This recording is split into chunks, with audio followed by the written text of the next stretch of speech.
حضرت موسیٰ علیہ السلام سے ایک غریب آدمی نے درخواست کی کہ آپ کلیم اللہ ہیں، آپ اللہ تعالیٰ سے دعا کریں کہ وہ میرا رزق بڑھا دیں، مجھے کئی وقت واقع ہو جاتے ہیں۔ حضرت موسیٰ علیہ السلام نے بارگاہ خداوندی میں اس کی درخواست پیش کی تو بتایا گیا کہ اس آدمی کی قسمت میں قلیل روزی ہے، اس لیے ہمارے یہاں تھوڑا تھوڑا کر کے اسے روز دیا جاتا ہے تاکہ آخر تک ملتا رہے۔ اس شخص کو جب یہ بات معلوم ہوئی تو اس نے درخواست کی کہ آپ اللہ تعالیٰ سے سفارش کر کے میری قسمت کا سارا رزق مجھے ایک ہی بار دلوا دیجیے۔ موسیٰ علیہ السلام نے اللہ تعالیٰ سے دعا کی اور اللہ تعالیٰ نے حضرت موسیٰ علیہ السلام کی دعا قبول کر لی اور اس غریب شخص کو تمام زندگی کا رزق ایک ہی بار مل گیا۔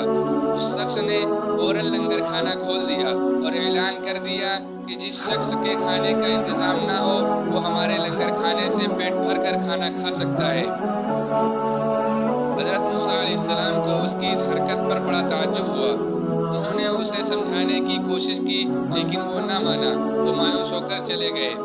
ایک ہفتے بعد ان کا ادھر سے گزر ہوا تو دیکھا کہ لنگر کھانا ابھی تک جاری ہے۔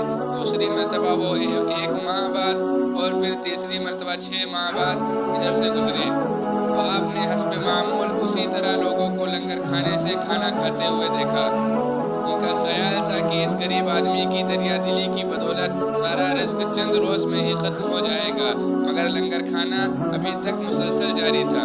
آپ نے اللہ تعالیٰ سے عرض کیا، یا اللہ یہ کیا قصہ ہے؟ اس کا تھوڑا سا ہی رزق ابھی تک چل رہا ہے۔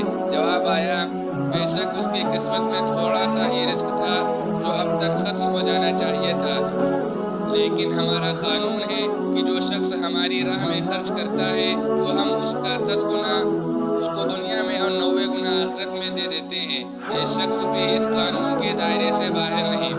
جتنا یہ ہماری راہ میں خرچ کرتا ہے اس کا 10 گنا اسے ہم دنیا میں ہی دے دیتے ہیں۔